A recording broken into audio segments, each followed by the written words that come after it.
ইতিমধ্যে অন্য এটা ভাল খবৰ আপোনালোকৰ মাজলৈ লৈ আহিছোঁ যি কিছুদিন পূৰ্বে আপোনালোকৰ যি এছএছচি জিডি কনষ্টেবলৰ আপোনালোকৰ যিটো আপোনালোকৰ ফিজিকেল অনুষ্ঠিত হৈ গৈছিলে ফিজিকেলৰ পিছত এতিয়া আৰু এটা কাটঅফ আপোনালোকৰ মাজত দেখিবলৈ পোৱা গৈছে এইটো আপোনালোকৰ ফাইনেল কাটঅফ নহয় এইটো আপোনালোকৰ মেডিকেল কাটঅফ মেডিকেল এণ্ড আপোনালোকৰ ডিভি আপোনালোকৰ যি আপোনালোকৰ ডকুমেণ্ট ভেৰিফিকেশ্যন হ'ব সেইবাবে আপোনালোকৰ আৰু এটা কাটঅফ লিষ্ট মাৰি থোৱা হৈছে ইয়াতে আপোনালোকৰ যিটো আপোনালোকৰ আপোনালোকৰ যিটো সেকেন্ড লিষ্ট আছে সেই লিষ্টখনত আপোনালোকে এইটো আপোনালোকৰ জাস্ট আপোনালোকৰ কাটঅফ লিষ্টে মাৰি থোৱা হৈছে আপোনালোকৰ অসমত এতিয়া কিমান কাটঅফ গৈছে সেইটো আপোনালোকে চাব পাৰিব আৰু যদিহে আপোনালোকে আপোনালোকৰ নামটো আছে নে নাই বা ৰোল নম্বৰ আপোনালোকে মেচ কৰি চাব বিচাৰে তেন্তে আপোনালোকে আপোনালোকৰ লিংকটো ডেসক্ৰিপচনত দি দিয়া হ'ব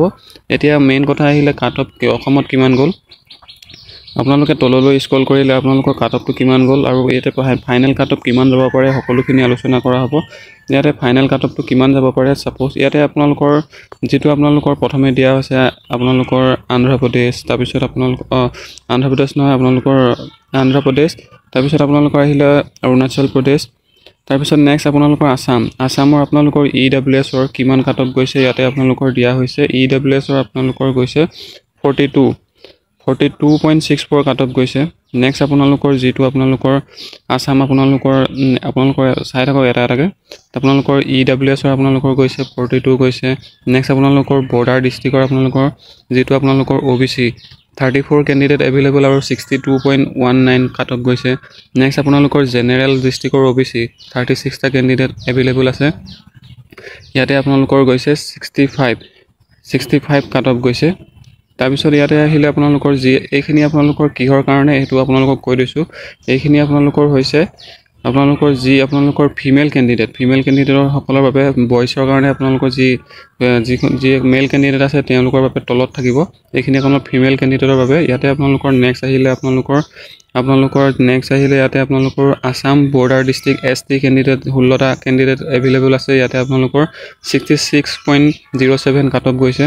নেক্সট আপোনালোকৰ আসাম আপোনালোকৰ জেনাৰেল ডিস্ট্ৰিক্টৰ ST খিনিৰ কাৰণে আপোনালোকৰ 18 টা ক্যান্ডিডেট अवेलेबल আছে ইয়াতে আপোনালোকৰ 67.150 কাটঅফ গৈছে নেক্সট আহিলে আসাম নক্সল এষ্ট আপোনালোকৰ আসাম বৰ্ডাৰ ইউআৰ বাবে 60 টা ক্যান্ডিডেট अवेलेबल আছে আৰু 64 কাটঅফ গৈছে নেক্সট আপোনালোকৰ ইয়াতে আসাম নক্সল মানে আপোনালোকৰ ইউআৰ ক্যান্ডিডেট সকলৰ বাবে ইয়াতে আপোনালোকৰ গৈছে ক্যান্ডিডেট अवेलेबल আছে 380 টা ইয়াতে আপোনালোকৰ 67.09 কাটঅফ গৈছে নেক্সট আপোনালোকৰ মেইলৰ কাৰণে ইয়াতে নেক্সটত আপোনালোকে তললৈ স্ক্ৰল কৰিলে মেইলৰ খিনি পাই যাব যদিহে আপোনালোকে এতিয়ালৈকে আপোনালোকৰ নামটো আপোনালোকে সাৰ্চ কৰি চোৱা নাই বা আপোনালোকে কাটঅফৰ মতে চোৱা নাই তেন্তে অতি শীঘ্ৰে আপোনালোকে চাই লওক ইয়াৰ পিছতে আপোনালোকৰ নেক্সট ষ্টেপটো আপোনালোকৰ কি হ'ব আপোনালোকৰ মেডিকেল টেষ্ট অনুষ্ঠিত কৰা হ'ব আৰু আপোনালোকৰ মেডিকেলৰ পিছতে আপোনালোকৰ ডকুমেণ্ট ভেৰিফিকেশ্যন কৰা হ'ব তাৰ পিছত আকৌ আপোনালোকৰ ফাইনেল লিষ্টটো মুকলি কৰা হ'ব ইয়াতে আপোনালোকৰ মেল ক্যান্ডিডেট অসমৰ বাবে মেল ক্যান্ডিডেট সকলৰ বাবে কিমান কাটঅফ গৈছে ইয়াতে যিসকল মেল ক্যান্ডিডেট আছে যিসকল EWS ক্যান্ডিডেট আছে মানে আপোনালোকৰ EWS এটো আপোনালোকৰ ESM মানে আপোনালোকৰ এক্স সাৰ্ভিসমেনৰ কোটাত আপোনালোকৰ দুটা ক্যান্ডিডেট अवेलेबल আছে ইয়াতে আপোনালোকৰ নক্সল ডিস্ট্ৰিক্টৰ বাবে 39.344 কাটঅফ গৈছে নেক্সট আপোনালোকৰ আসাম বৰ্ডাৰৰ EWS ৰ বাবে ইয়াতে দুটা ক্যান্ডিডেট अवेलेबल আছে 93.01 যথেষ্টখিনি কাটঅফ গৈছে নেক্সট আপোনালোকৰ আসাম জেনাৰেল EWS ৰ বাবে 4 জন ক্যান্ডিডেট अवेलेबल আছে এটা 93.02 আপোনালোকৰ 1 কাটঅফ গৈছে নেক্সট আপোনালোকৰ আসাম নক্সল EWS ৰ বাবে ইয়াতে 780 ক্যান্ডিডেট ইয়াতে আপোনালোকৰ নক্সল ডিস্ট্ৰিক্টত কম গৈছে আপোনালোকৰ 40.477 ইয়াতে কাটঅফ গৈছে নেক্সট আপোনালোকৰ আসাম আপোনালোকৰ যি আপোনালোকৰ বৰ্ডাৰ ডিস্ট্ৰিক্ট OBC ক্যান্ডিডেট হয় তেওঁলোকৰ ইয়াতে ক্যান্ডিডেট अवेलेबल আছে 334 ইয়াতে আপোনালোকৰ কাটঅফ গৈছে আপোনালোকৰ ইয়াতে আপোনালোকৰ গৈছে 54.72 কাটঅফ গৈছে নেক্সট আপোনালোকৰ ইয়াতে আহিলে আসাম জেনাৰেল ডিস্ট্ৰিক্ট OBC যি সকল আছে ইয়াতে আপোনালোকৰ 322 ক্যান্ডিডেট अवेलेबल আছে ইয়াতে গৈছে কাটঅফ 58.02216 নেক্সট আহিলে আসাম নক্সল ডিস্ট্ৰিক্ট OBC ইয়াতে আপোনালোকৰ যি ক্যান্ডিডেট আছে ক্যান্ডিডেটৰ সংখ্যা হৈছে আপোনালোকৰ 2106 টা ইয়াতে আপোনালোকৰ কাটঅফ কিমান গৈছে 59.25 নেক্সট আপোনালোকৰ যি সকল SC ক্যান্ডিডেট আছে ক্যান্ডিডেট अवेलेबल আছে যি সকল বৰ্ডাৰৰ ST ক্যান্ডিডেট আছে SC ক্যান্ডিডেট আছে 86 ক্যান্ডিডেট अवेलेबल আছে আৰু 58.57 047 কাট অফ গৈছে নেক্সট আপোনালোকৰ আসাম জেনেৰেল এসসি যিসকল কেণ্ডিডেট আছে তেওঁলোকৰ বাবে 82 কাট অফ গৈছে মানে 82 নহয় আপোনালোকৰ 82 আপোনালোকৰ কেণ্ডিডেট এভেইলেবল আছে 60.56 কাট অফ গৈছে নেক্সট আপোনালোকৰ যিসকল আসামৰ নক্সল এসসি আছে ইয়াতে 546 গৈছে মানে 546 কেণ্ডিডেট এভেইলেবল আছে মানে তাৰপিছত ইয়াতে আপোনালোকৰ গৈছে কাট অফ আপোনালোকৰ 61.501 তাৰপিছত আপোনালোকৰ আসাম বৰ্ডাৰৰ এসটি যিসকল কেণ্ডিডেট আছে তেওঁলোকক ইয়াতে কিমান আছে কেণ্ডিডেট 150 আপোনালোকৰ কেণ্ডিডেট এভেইলেবল আছে ইয়াতে আপোনালোকৰ 59.81 তাৰপিছত আপোনালোকৰ আসামৰ জেনেৰেল এসটি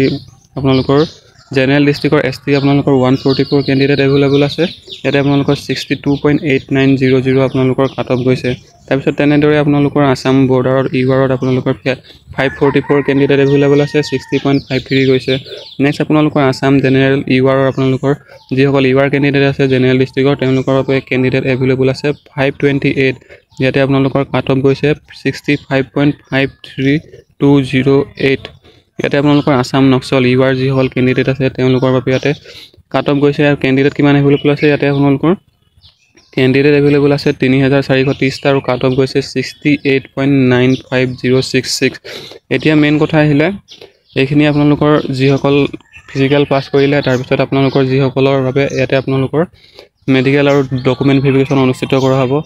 ইয়াতে আপোনালোকৰ এতিয়া ফাইনাল কাট অফটো কিমান যাব পাৰে ফাইনাল কাট অফটো ইয়াৰ পৰা আপোনালোকে মিনিমাম আপোনালোকে 15 নম্বৰ এটা প্লাস কৰি ৰক ইমানটো আপোনালোকৰ 15 প্লাস লাগিবই যদিহে আপোনালোকৰ যেটো আপোনালোকৰ মেডিকেল কাট অফ মাৰিছে মেডিকেল কাট অফতকৈ আপোনালোকৰ যদি 15 নম্বৰ এটা প্লাস আছে আপোনালোকে সেভ বুলি ভাবি লওক ইমানো কম কাট অফ না যায় আপোনালোকে 15 নম্বৰ এটা প্লাস মানিবই লাগিব যদিহে আপোনালোকক ডিটেইলছত আপোনালোকৰ পোষ্ট বাইছত কিমানটা আপোনালোকৰ কেণ্ডিডেট এভেইলেবল আছে আৰু কাট অফ কিমান যাব পাৰে সেই বিষয়ে লাগে তেন্তে নেক্সট ভিডিওত আপোনালোকক দিয়া হ'ব কাট অফ কিমান যাব পাৰে ফাইনাল কাট অফ এইটো ভিডিওত আপোনালোকৰ বহুত দীঘল হ'ব সেইভাবে এইমানতে আজি সামৰণি মাৰিছো নেক্সট ভিডিওত আপোনালোকক কোৰ্স ওয়াইজ কিমান কাট অফ যাব পাৰে সকলোখিনি আলোচনা কৰা হ'ব ধন্যবাদ